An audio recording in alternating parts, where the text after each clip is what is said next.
Congress party की केंद्रीय कार्य समिति की बैठक की इन तस्वीरों को जरा गौर से देखिए। इन तस्वीरों में राहुल गांधी, सोनिया गांधी, मल्लिकार्जुन खड़गे, अजय माकन, तमाम कांग्रेस के दिग्गज नेता नजर आ रहे हैं। बैठक में शामिल नेताओं के नामों की लिस्ट काफी लंबी है, लेकिन इन तस्वीरों और नामों की लिस्ट से कांग्रेस का एक बड़ा नेता गायब दिखा। ना तो उस नेता की तस्वीरें इस मीटिंग में दिखाई दी और ना ही नेताओं की लिस्ट में उसका नाम दिखा।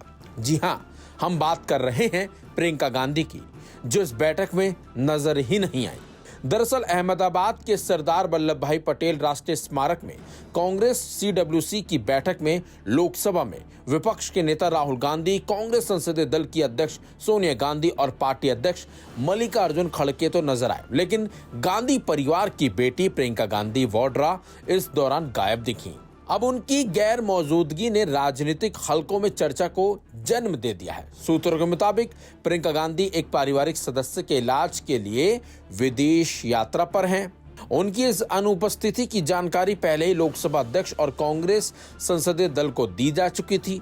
ये स्पष्टीकरण कांग्रेस के आधिकारिक सूत्रों ने दिया है, ताकि उनकी गैर मौजूदगी को लेकर किसी तरह की अटकलों को रोका जा सके। आपको बता दें, 2 साल बाद यानी कि साल 2027 में गुजरात में विधानसभा चुनाव होने हैं। पिछली बार आम आदमी पार्टी ने गुजरात में कांग्रेस को खूब नुकसान भी पहुंचाया था। सीडब्ल्यूसी की यह बैठक गुजरात में कांग्रेस के लिए एक महत्वपूर्ण कदम मानी जा रही है, क्योंकि ये राज्य में पार्टी को फिर से जीवित करने की दिशा में एक रणनीतिक प्रयास का हिस्सा है। बैठक के बाद 9 अप्रैल को साबरमती रिवर फ्रंट पर अखिल भारतीय कांग्रेस कमेटी यानी कि एआईसीसी का सम्मेलन भी आयोजित होगा।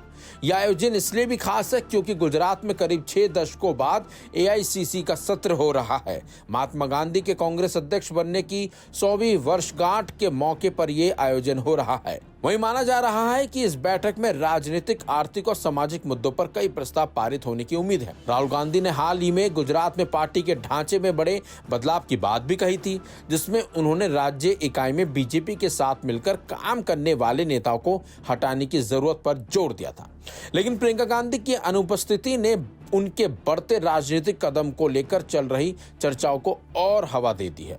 हाल के महीनों में उनके संगठन में बड़ी भूमिका निभाने की संभावना पर बात हो रही थी, खासकर एक प्रस्ताव चुनाव प्रबंधन समिति के नेतृत्व को लेकर। इस बैठक के खत्म होने के बाद सचिन पायलट ने क्या कुछ कहा, पहले आप वो भी सुनिए। कांग्रेस की जड़ें गुजरात में बहुत मजबूत, बहुत गहरी हैं। उन तमाम मतदाताओं को अपने से जोड़ने का काम हमको करना पड़ेगा और इस अधिवेशन से उस प्रयास को और मजबूती मिलेगी, ऐसा मैं मानता हूं। कांग्रेस पार्टी में, जैसा मैंने कहा, 2025 संगठन का वर्ष है, तो यहां पर अपनी जो सबसे महत्वपूर्ण कड़ी है जिला अध्यक्ष, उसको एक नए स्वरूप में हम लोग ढालना चाहते हैं। राहुल जी की खुद की मंशा है, खड़गे साहब का भी ये दिशा निर्देश है। आपको स्मरण होगा, दिल्ली में सारे देश भर के प्रत्येक जिलाध्यक्ष को हम लोगों ने दिल्ली में बुलाया, उनसे खुले माहौल में संवाद हुआ, उनसे विचार मांगे गए। और ये बात इतना मैं कह सकता हूं, इस पर अंतिम निर्णय तो कल अधिवेशन के बाद होगा, लेकिन जो सोच कांग्रेस पार्टी के नेतृत्व की है वो ये है कि जिला अध्यक्षों को हम और राजनीतिक ताकत देना चाहते हैं, उनकी जिम्मेदारी और जवाबदेही दोनों तय करना चाहते हैं और उनको सशक्त बनाकर ब्लॉक, मंडल, गांव, देहात और बूथ तक हम लोग पहुंचना चाहते हैं। गुजरात की इस पावन धरती पर जिसने हमें महात्मा गांधी दिए, जिसने हमें लौह पुरुष सरदार पटेल दिए, ये छठा अधिवेशन है कांग्रेस पार्टी का। 4 अध्यक्ष यहाँ से हुए गुजरात से, कांग्रेस के दादा भाई नारोजी, महात्मा गांधी खुद, सरदार पटेल और यूएन ढेबर जी। और बहुत ही अभिभूत हूँ यहाँ आकर। गुजरात की धरती ने इस देश के सबसे अग्रिम पंक्ति में खड़े होकर सत्य और साहस के साथ लड़ने वाले महात्मा गांधी हमें दिए। और गुजरात की धरती ने जिजीविषा दी हमें, गुजरात की धरती ने हमें साहस दिया। मैं एक चीज़ ज़रूर बोलना चाहती हूँ, जब हम गुजरात में हैं तो बापू की सीख, अहिंसा, सत्य को ही लेकर हम आगे बढ़ रहे हैं। जिस न्याय पथ की हम बात कर रहे हैं, बापू ने क्या कहा था कि जब तक अंतिम पंक्ति में खड़े व्यक्ति के साथ ठीक नहीं होता तब तक न्याय संभव नहीं है। हमारे न्याय योद्धा राहुल गांधी, हमारे न्याय योद्धा खड़गे जी वही संभव करने का प्रयास कर रहे हैं। मैं अभिभूत हूँ और बहुत गर्वान्वित महसूस करती हूँ कि एक ऐसी पार्टी का हिस्सा हूँ जो इस साल 100 साल गांधी जी के कांग्रेस अध्यक्ष हुए और 150वीं जयंती सरदार पटेल की मना रही है। सरदार पटेल वो जिन्होंने इस देश को एकजुट किया, अखंड किया, और यही नहीं, जब समय पड़ा तो कड़ा रुख अपनाकर आरएसएस जैसे संगठनों को बैन भी किया। मैं ये ज़रूर बोलना चाहती हूँ कि संकल्प, समर्पण और संघर्ष जो हमारा न्यायपथ के अधिवेशन में नारा है, वो हम सबका बैज ऑफ ऑनर है, वो हम सबका प्रेरक है, और उसी को लेके हमें आगे बढ़ना है। ये सरदार पटेल का जो स्मारक है, वहाँ से आज कांग्रेस का वर्किंग कमेटी की शुरुआत हो रही है।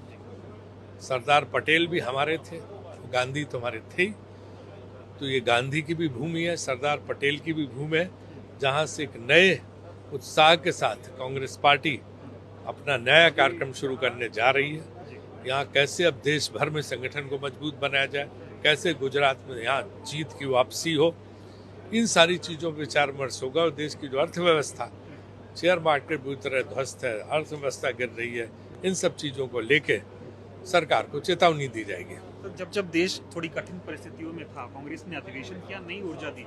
आज भी कुछ ऐसे ही माहौल? ऐसे ही है, बिल्कुल नई ऊर्जा प्राप्त होगी, नए फैसले होंगे, नए संकल्प लिए जाएंगे, और नई चुनौतियों से कैसे लड़ा जाए, इसकी तैयारी होगी। सबसे पहले तो कांग्रेस पार्टी के एक एक कार्यकर्ता और उसके एक एक नेता के लिए ये बहुत ही गर्व का विषय है। आज की जो कांग्रेस पार्टी है, अगर आप उसके ऑर्गेनाइजेशनल स्ट्रक्चर को देखेंगे तो उस संगठन को गांधी जी ने अपने हाथों से तैयार किया है। उसको संगठित करने का प्रयास और गांधी जी के बताए रास्तों पर ले चलने का प्रयास जो है पटेल जी ने किया है। जब कांग्रेस का कोई कार्यक्रम गुजरात में होता है तो इसीलिए होता है कि हम गांधी जी और पटेल जी के बताए रास्तों पर अपने संगठन को लेकर के चलें। आज हमारे सामने चुनौती यही है कि जो आज़ादी कांग्रेस पार्टी ने दिलाई, जो संविधान कांग्रेस पार्टी ने बनाई, आज नफरत फैलाने वाले कुछ लोग जो हैं, जो चाहते हैं कि यह देश दो चार पूंजीपतियों का देश बन करके रह जाए, उनका चारागाह बन जाए, वो इस आज़ादी को कमज़ोर कर रहे हैं, वो इस संविधान के ऊपर हमला कर रहे हैं। तो एक बार फिर से ये ज़रूरत आन पड़ी है कि उसी कांग्रेस का, उसी प्रेरणा की जिस कांग्रेस ने इस देश को आज़ादी दिलाई, संविधान बनाया, और उसी प्रेरणा को प्राप्त करने के लिए हम लोग गुजरात आए हैं। और हमको पूरा भरोसा है कि सिर्फ गुजरात में नहीं, देश में जब भी कोई ज़रूरत आन पड़ती है, गुजरात के लोग, गुजरात की मिट्टी के लोग देश को रास्ता दिखाने का काम करते हैं। तो सिर्फ गुजरात में ही नहीं, पूरे देश में बदलाव का, न्याय और मोहब्बत के लिए बदलाव का यह संदेश जो है वो दूर तलक जाएगी, और कांग्रेस पार्टी जन संघर्षों का मंच एक बार फिर से बनेगा। कांग्रेस प्रियंका गांधी की अनुपस्थिति को लेकर कुछ भी कहें, लेकिन प्रियंका गांधी के बैठक में नहीं आने पर राजनीतिक गलियारों में कुछ और ही चर्चाएं चल उठी हैं। फिलहाल देखना होगा कि कांग्रेस का इसके पीछे क्या कुछ विचार और रणनीति रही है। बने रहिए लाइव हिंदुस्तान के साथ।